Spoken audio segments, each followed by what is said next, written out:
ماہرہ زینب خان کے قلم سے لکھا ناول بس الفت سی ہو گئی ہے کہ یہ قسط نمبر 33 سیکنڈ لاسٹ ایپیسوڈ ہے۔ 17-18 گھنٹے کے طویل سفر کے بعد وہ دونوں گاڑیاں کراچی کی حدود میں داخل ہوئی تھیں۔ وہ چاروں حماس کی گاڑی میں تھے جبکہ سواش اپنی گاڑی میں اکیلا ہی تھا۔ ان تینوں کو گھر ڈراپ کرنے کے بعد ان کی گاڑیاں آگے پیچھے ہی ملک ولا میں انٹر ہوئیں۔ حماس کی مسکراہٹ تو کانوں تک پھیلی ہوئی تھی جبکہ وہ تھکان زدہ سا 2 انگلیوں سے کن پٹی دبا رہا تھا۔ بھائی ماموں زیادہ غصہ تو نہیں کریں گے نا؟ اس نے رازداری سے پوچھا۔ بالکل بھی نہیں، وہ تو تمہیں سلامی دینے کے لیے تیار بیٹھے ہوں گے۔ وہ سر جھٹکتے ہوئے یہ کہہ کر لاؤنج میں داخل ہو چکا تھا جہاں وہ صوفے پہ نیم دراز پاپ کارن کا پیالہ سینے پہ رکھے اسکرین پہ کوئی مووی لگائے بیٹھا تھا۔ انہیں دیکھتے ہی فوراً اٹھ بیٹھا۔ دیکھو تو کون آیا ہے؟ کنان نے شوخی سے دونوں کو دیکھا۔ کنان میرے بھائی، وہ خوشی سے بھاگتے ہوئے اس کے گلے لگ گیا۔ بس دلہے میاں ذرا اپنے ماموں سے بھی مل لو۔ کنان نے اسے الگ کرتے ہوئے اس کا رخ سوار ملک کی طرف کیا تھا جو ان کی شور کی آواز سن کر اسٹڈی سے باہر آئے تھے۔ اسپاٹ چہرے اور بے تاثر نگاہوں سے وہ صرف حماس کو ہی دیکھ رہے تھے جو فوراً ہی سیدھا کھڑا ہوا۔ السلام علیکم ماموں، ناردرن ایریاز کا بول کر کہاں گئے تھے تم؟ انہوں نے جیسے کچھ سنا ہی نہیں تھا۔ پشت پر دونوں ہاتھ باندھے چپتی ہوئی نظروں سے اسے دیکھتے ہوئے وہ سامنے آئے۔ وہ ماموں، اس نے گڑبڑاتے ہوئے سواش کو مدد طلب نظروں سے دیکھا۔ تھپڑ میں نے مار دیا ماموں، باقی آپ دیکھ لیں، جو کرنا کریں اس کے ساتھ۔ کوٹ کندھے پہ ڈالے لاپرواہی سے کہتے ہوئے وہ سیڑھیاں چڑھ گیا تھا۔ سواش بھائی ایسے مت کریں، میرا کیس کون لڑے گا؟ حماس نے دہائی دی۔ کاروائی ختم ہو چکی، اب تو بس ماموں سے سزا سن کر ماں کنان سے ہتکڑیاں لگوا لینا۔ سواش کا انداز اب بھی لاپرواہ سا تھا۔ کنان بے ساختہ ہنس پڑا۔ ڈیڈ کا سب سے فرما بردار اور قابل بچہ ہم سے جھوٹ بول کر پشاور کی خاک چھان کر آیا ہے۔ کنان کو خوب مزہ آ رہا تھا اس کی حالت سے۔ حماس اسے کنکھیوں سے دھمکا رہا تھا لیکن اس کی ہنسی نہیں تھم رہی تھی۔ جب میں نے تمہیں سختی سے منع کیا تھا کہ پشاور نہیں جاؤ گے تم، تو پھر کیا لینے گئے تھے وہاں؟ جا تھوڑی نہ رہے تھے وہاں، وہ تو بس ایسے ہی ارادہ بن گیا تھا۔ ان کے اتنے شدید غصے کی اسے توقع ہرگز نہیں تھی۔ جب بھی بوکھلا گیا۔ جھوٹ بول رہا ڈیڈ، اور سب سے اہم بات تو آپ کو معلوم ہی نہیں ہے۔ کنان نے سسپینس کریٹ کرتے ہوئے ڈرامائی انداز میں لہجے میں حیرانگی سموتے ہوئے اچانک سے کہا۔ چپ کر جا، وہ اسے خاموش رہنے کے لیے دھمکا رہا تھا۔ کون سی بات؟ انہوں نے سوالیہ انداز میں کنان کو دیکھا۔ اسی سے پوچھے۔ ماموں اس کی باتوں میں مت آئیں، یہ ایسی بکواس کر رہا ہے بس۔ مجھے سب سچ بتاؤ حماس۔ اس کے بعد کو مانے پر انہوں نے جھڑک دیا۔ اب میں کیا بتاؤں، بس صرف گھومنے پھرنے گئے تھے وہاں۔ اور بس صرف نکاح ہی تو کیا ہے۔ کنان کی شرارت سے ٹکڑا لگانے پر وہ بری طرح چونکے۔ نکاح؟ زوار ملک نے اس طرح حیرانگی سے اسے دیکھا تھا کہ وہ سچ میں ڈر گیا تھا کہ بس اب تھپڑ پڑے گا۔ میں نے نہیں، سواش بھائی نے کروایا، قسم سے مجھے تو کچھ خبر ہی نہیں تھی۔ خود کو بچانے کے لیے اس نے سارا ملبہ سواش پہ ڈال دیا تھا۔ کس سے کیا تم نے نکاح؟ غصے سے اسے دیکھتے ہوئے انہوں نے اگلا سوال پوچھا۔ وجاہت یوسف زئی کی اکلوتی صاحبزادی اور اپنی کزن فرال سے۔ اس دفعہ بھی جواب کنان کی جانب سے آیا تھا۔ انہیں اپنی سماعتوں پہ شک گزرا کہ آیا انہوں نے وجاہت یوسف زئی کا نام ہی سنا ہے نا، کیونکہ اس نام نے انہیں ماضی میں پہنچا دیا تھا۔ حماس؟ وہ غصے سے اس کی جانب بڑھے۔ ماریے گنے ماموں، سواش بھائی نے پہلے ہی بہت عزت کی ہے میری سب کے سامنے۔ ہڑبڑاتے ہوئے خوف زدہ سے کہتے ہوئے وہ کنان کے پیچھے چھپ گیا۔ نہ جانے کس قسم کی اولاد مل لیا مجھے۔ سب سے زیادہ مان مجھے تم پہ تھا کہ تم سواش اور کنان کی طرح مجھے مایوس نہیں کرو گے، لیکن تم مجھ سے جھوٹ بول کر پشاور جا کر وجاہت یوسف زئی کی بیٹی سے نکاح کر کے آ گئے۔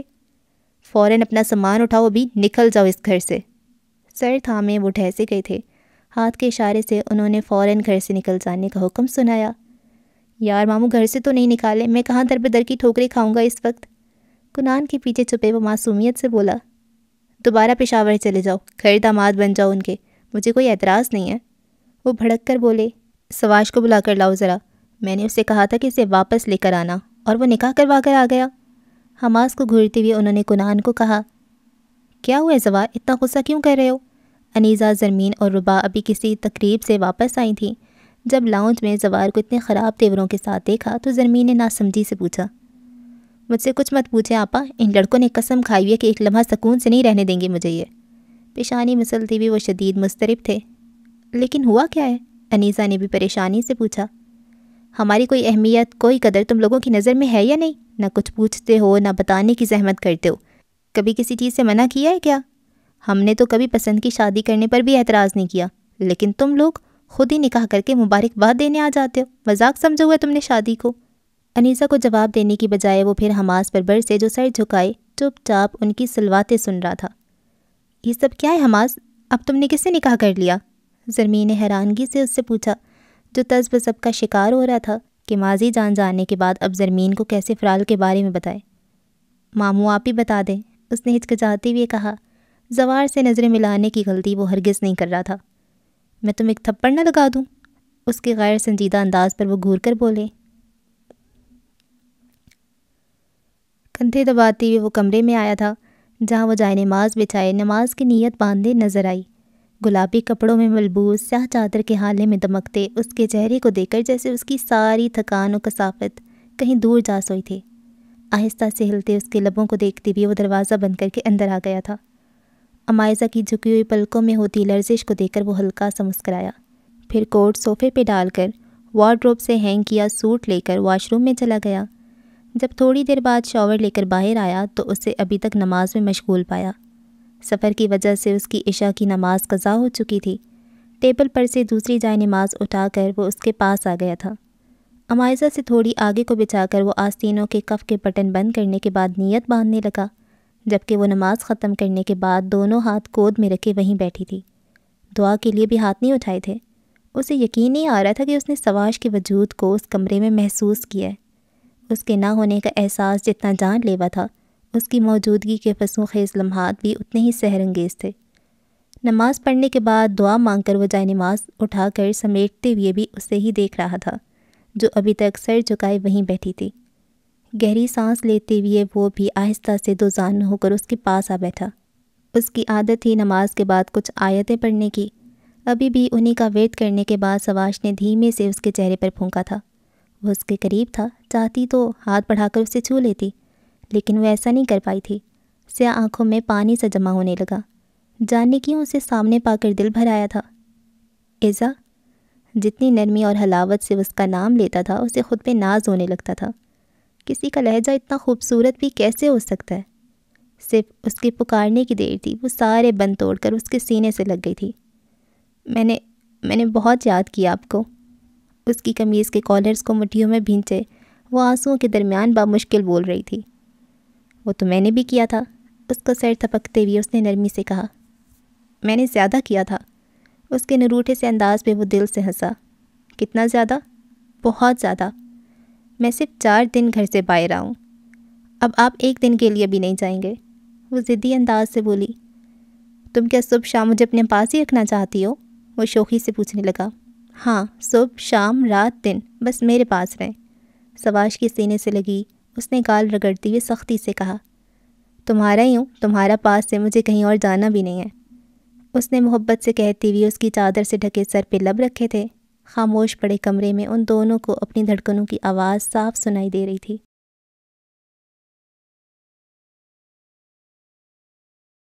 اسے گھر جانے کی تاکید کرنے کے بعد وہ اپنے ایک ایمرجنسی کیس میں مصروف ہو گئی تھی، اور ابھی 2-3 گھنٹے تک جاری رہنے والے آپریشن کو ختم کرنے کے بعد رپورٹس تیار کر کے وہ روم میں جا کر فریش ہونے کے بعد کینٹین میں آ گئی تھی۔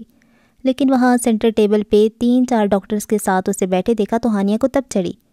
اپنے ساتھی ڈاکٹرز کے ساتھ خوش گپیوں میں مصروف وہ ہاتھ پر ہاتھ مارے ہنس رہا تھا جب وہ اس کے سر پہ پہنچی۔ میں نے آپ سے کیا کہا تھا ڈاکٹر صفان؟ اس کے اس طرح روب سے پوچھنے پر وہ سب سیدھے ہو کر بیٹھے تھے، لیکن شرارتی نظروں سے صفان کو لازمی دیکھ رہے تھے۔ اب تو پورا ہاسپٹل ہی ان دونوں کے بارے میں جان گیا تھا۔ کیا کہا تھا؟ فوراً سے انجان بن کر اس نے ناسمجھی سے ہانیہ کے خوبصورت چہرے کو تکتے ہوئے پوچھا، جس پر ابھی غصے کی لالی تھی۔ ہم چلے جائیں یا بیٹھے رہیں؟ ڈاکٹر علی نے شوخی بھری سنجیدگی سے پوچھا۔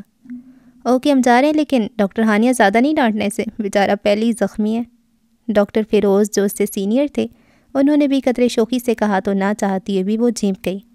وہ سب ہانیہ سے سینئر تھے لیکن صفان کے قریبی دوستوں کی طرح ہی تھے۔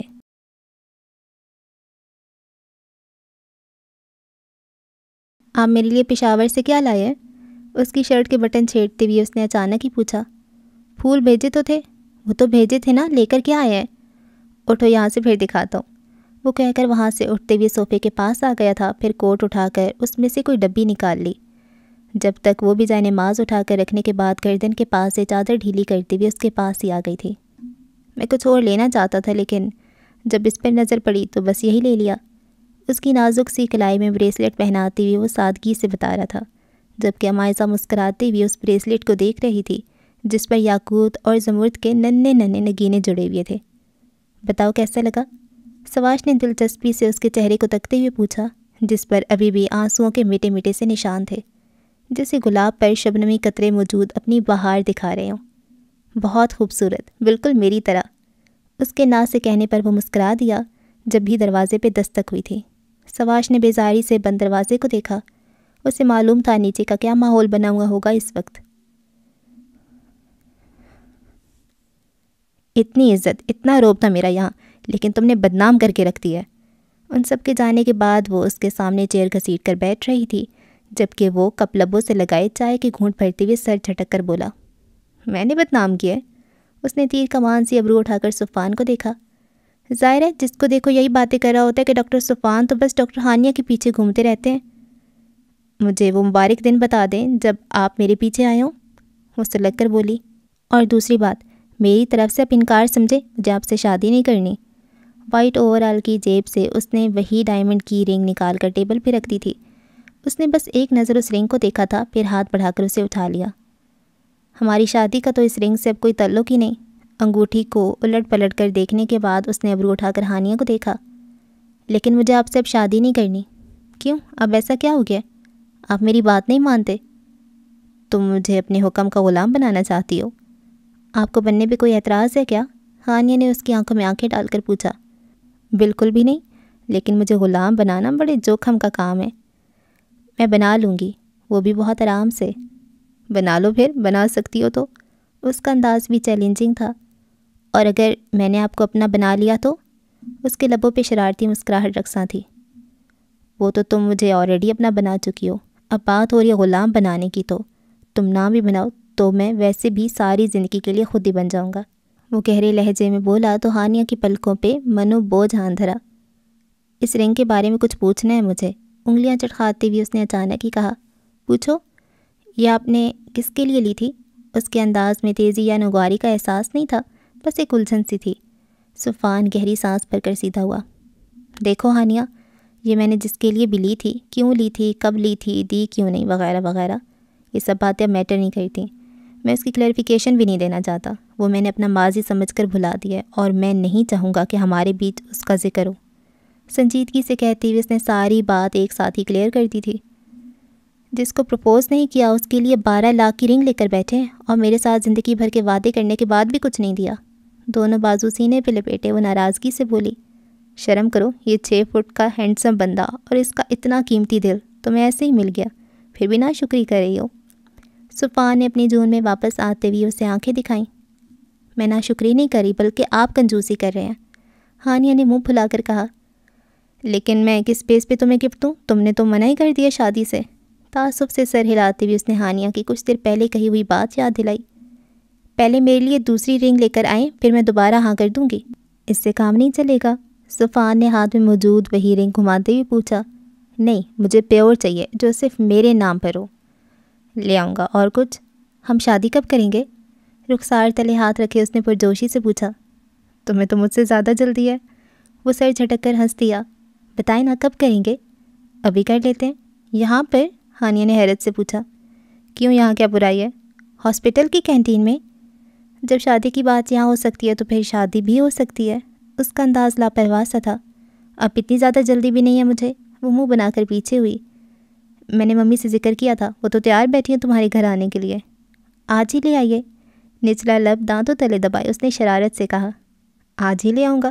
صفوان کا انداز بھی اس سے مختلف نہیں تھا۔ لیکن ممی کے سامنے زیادہ پٹر پٹر کرنے کی ضرورت نہیں ہے، انہیں سوبر سی لڑکیاں پسند ہیں، اس نے مصنوعی سنجیدگی سے کہا۔ میں بھی تو ویسی ہی ہوں۔ ویسی لڑکیاں تمہاری طرح فضول بول کر دوسروں کا سر نہیں کھاتی۔ میں آپ کا سر کھاتی ہوں؟ اس کو گہرا صدمہ پہنچا۔ کھاتی نہیں ہو، کھا چکی ہو، کچھ بچا ہی نہیں ہے، خالی کر دیے سب۔ مجھ سے زیادہ تو آپ فضول بولتے ہیں، ہانیہ نے تب کر کہا۔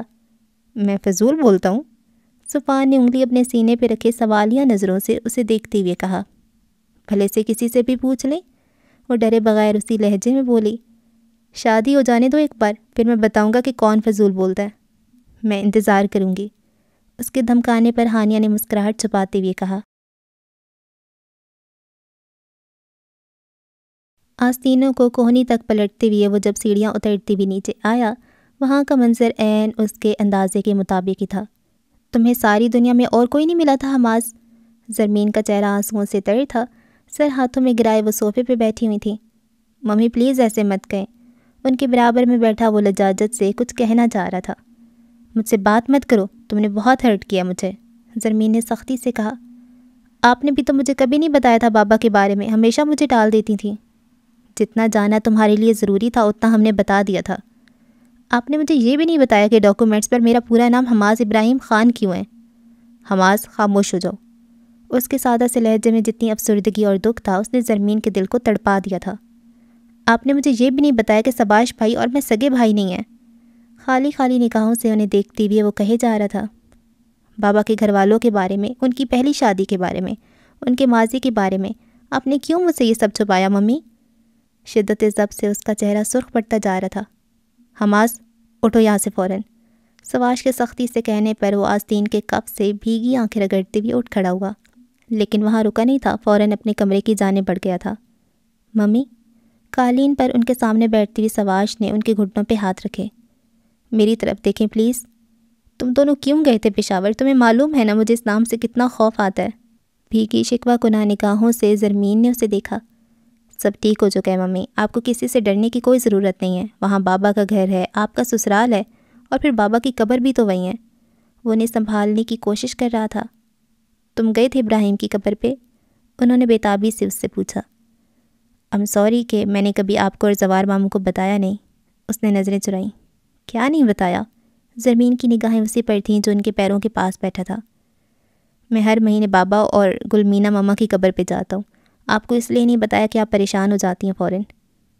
تم نے مجھے ابھی بھی مشکل میں ڈال دیا ہے سواش، تمہیں تو ساری حقیقت معلوم ہے، پھر تم کیسے یہ کر سکتے ہو؟ کیسے حماس کا نکاح اس انسان کی بیٹی سے کروا سکتے ہو؟ ان کا دل سخت بے چین تھا۔ میں ان سے مل چکا ہوں ممی، وہ اپنے کیے گناہ پہ گلٹی ہیں۔ ان کے گلٹی ہونے سے کیا ابراہیم واپس آ سکتے ہیں، یا اس مشکل وقت کا مداوع ہو سکتا ہے جو ان کی وجہ سے ہمیں جھیلنا پڑا؟ میں نہیں معاف کر سکتی کبھی بھی، روتے ہوئے انہوں نے قطعی انداز میں کہا۔ میں جانتا ہوں کہ آپ کا دکھ بہت بڑا ہے، جتنی تکلیفوں اور پریشانیوں کا آپ نے سامنا کیا ہے وہ سب میرے علم میں ہے، لیکن ایک بات آپ نے ہی مجھے ہمیشہ سکھائی ہے کہ اللہ صبر کرنے والوں کے ساتھ ہے اور انہیں ان کا اجر ضرور دیتا ہے۔ میں جانتا ہوں آپ بابا کے قتل پہ بہت پہلے ہی صبر کر چکی ہیں، اور پھر جب حماس اور فرال کی قسمت میں ایک ہونا لکھا تھا تو ہم کیسے اسے روک سکتے ہیں؟ اپنے دھیمے انداز میں نرمی سے کہتے ہوئے وہ انہیں قائل کر رہا تھا۔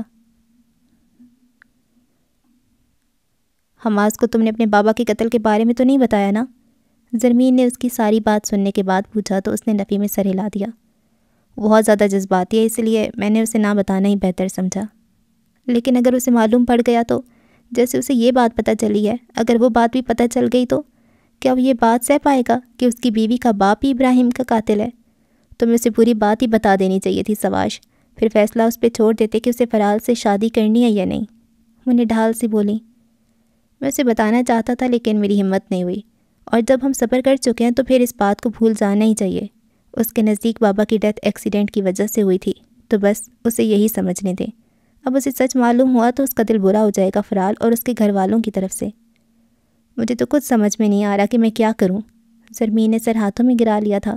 آپا، اللہ جو کرتا ہے اس میں ہماری بہتری ہوتی ہے، شاید اللہ کو آپ کا صبر ہی پسند آ جائے۔ اب گزری باتوں کو یاد کرنے سے کیا فائدہ، جو ہونا تھا وہ ہو چکا۔ غلطی ہماری تھی جو ہم نے حماس کو ابراہیم کے بیک گراؤنڈ سے انجان رکھا۔ زوار ملک نے بھی ان کے پاس بیٹھتے ہوئے سمجھانے کی کوشش کی، لیکن حماس کی شادی میں وجاہت یوسف زئی کی بیٹی سے کیسے کر سکتی ہوں؟ مجھے ابھی بھی خوف آتا ہے۔ شادی کے شروع دنوں میں جس طرح سے وجاہت یوسف زئی کی دھمکیاں انہیں اور ابراہیم کو ملتی تھیں، اس کا خوف ابھی تک زرمین کے دل میں کہیں دبا تھا۔ پرسکون ہو جائے ماما، اب کوئی آپ کو کچھ نہیں کہے گا۔ آپ کے بیٹے، آپ کے بھائی آپ کے ساتھ کھڑے ہیں، کچھ برا مت سوچیں۔ آپ بس فرال کو رخصت کروانے کی تیاریاں کریں۔ میں خود وہاں جا کر ان کے بیچ رہ کر آیا ہوں، اور جیسا میں نے انہیں پایا ہے میں اس سے مطمئن ہوں، ورنہ کبھی آپ کو ایسے فورس نہ کرتا۔ آپ کو مجھ پر تو بھروسہ ہے نا؟ سواش نے ایک مان سے ان سے پوچھا، جنہوں نے بھیگی آنکھوں کے ساتھ اس بات میں سر ہلا دیا۔ بس ٹھیک ہے، پھر شادی کی تیاری شروع کریں، میرا ولیمہ بھی حماس کے ساتھ ہی کروا دیں۔ بات ختم کرتے ہوئے وہ اٹھ کھڑا ہوا۔ سواش ٹھیک کہہ رہے آپا، آپ ریلیکس ہو جائیں، انشاءاللہ سب ٹھیک ہو جائے گا، انیسہ نے انہیں ساتھ لگاتے ہوئے تسلی دی۔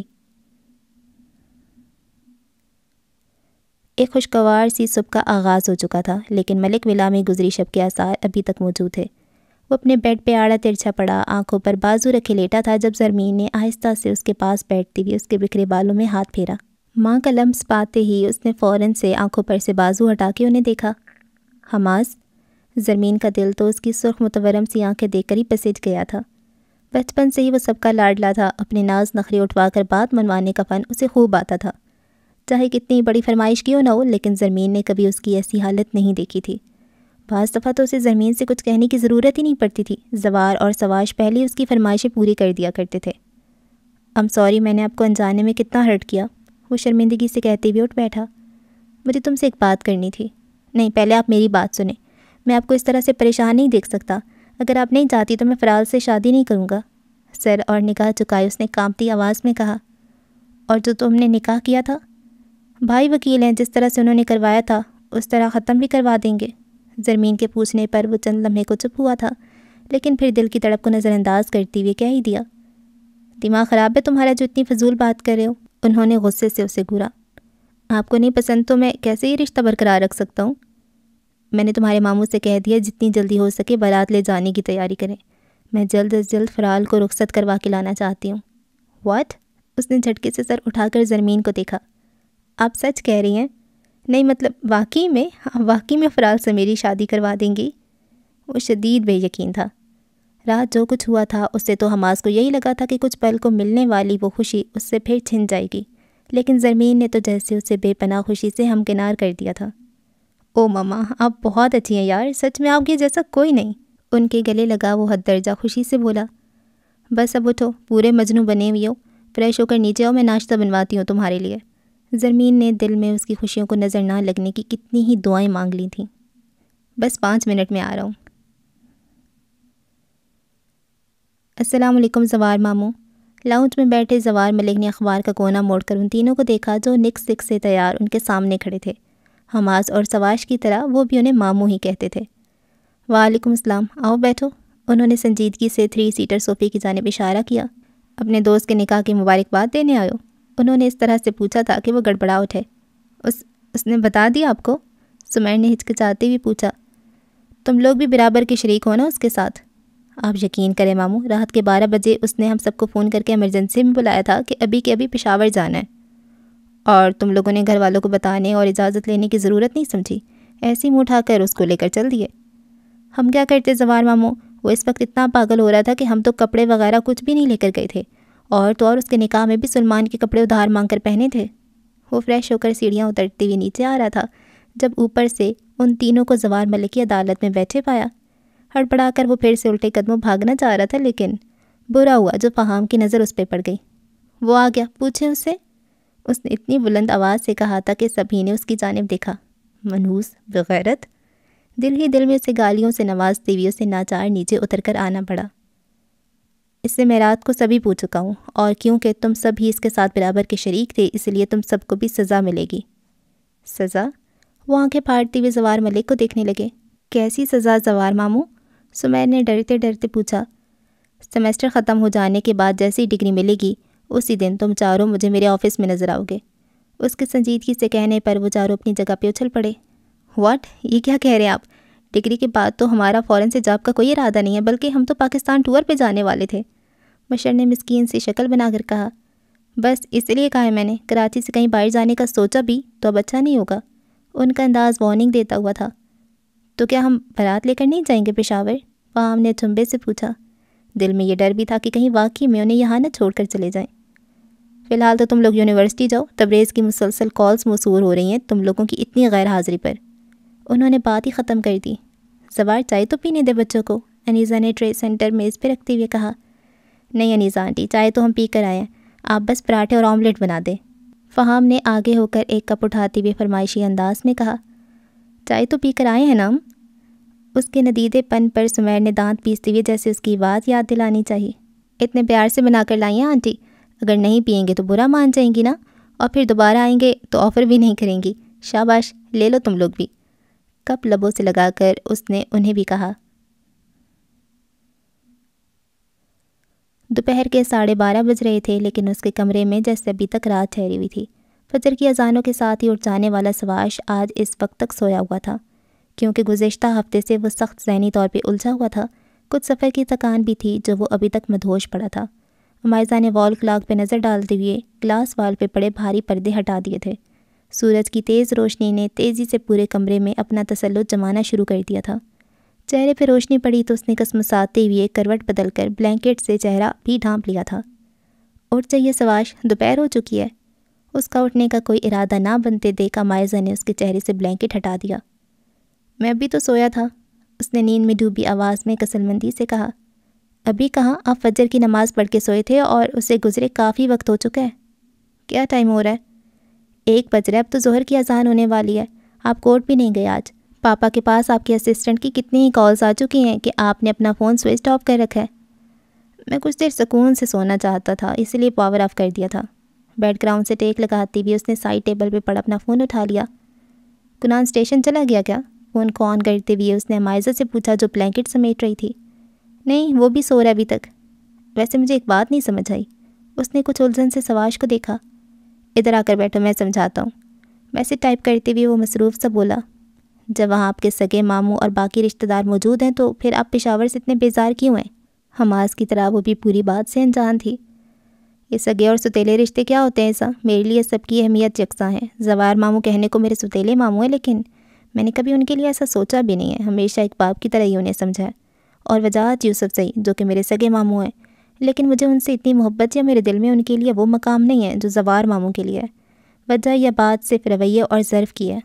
سواش نے فرصت سے اسے دیکھتے ہوئے اس کے چہرے پر آئی لٹ کو اپنی ہاتھ سے نرمی سے پیچھے ہٹایا تھا۔ ایک تو آپ اتنی گہری باتیں کرتے ہیں، منہ بناتے ہوئے کہہ کر وہ وہاں سے اٹھنے لگی تھی، لیکن اس نے چوڑیوں سے سجی کلائی پکڑ کر دوبارہ اپنے پاس بٹھا لیا۔ تم نے جواب نہیں دیا ابھی تک؟ کس بات کا؟ اس نے ناسمجھی سے سواش کی بھوری آنکھوں میں دیکھا جہاں اسے دیکھتی ان کی چمک بڑھ جاتی تھی۔ میری غزل کا؟ اوہ، عمائزہ کو یاد آ گیا۔ پھولوں کے ساتھ بھیجے گئے کارڈ پہ لکھی وہ غزل اس نے اتنی بار پڑھی تھی کہ اب تو اسے یاد بھی ہو گئی تھی۔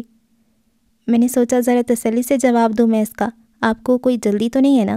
اس نے مسکراہٹ چھپاتے ہوئے پوچھا۔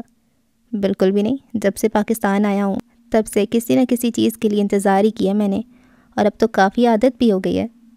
سادہ سے لہجے میں کہتے ہوئے بھی وہ گہرا طنز کر گیا تھا۔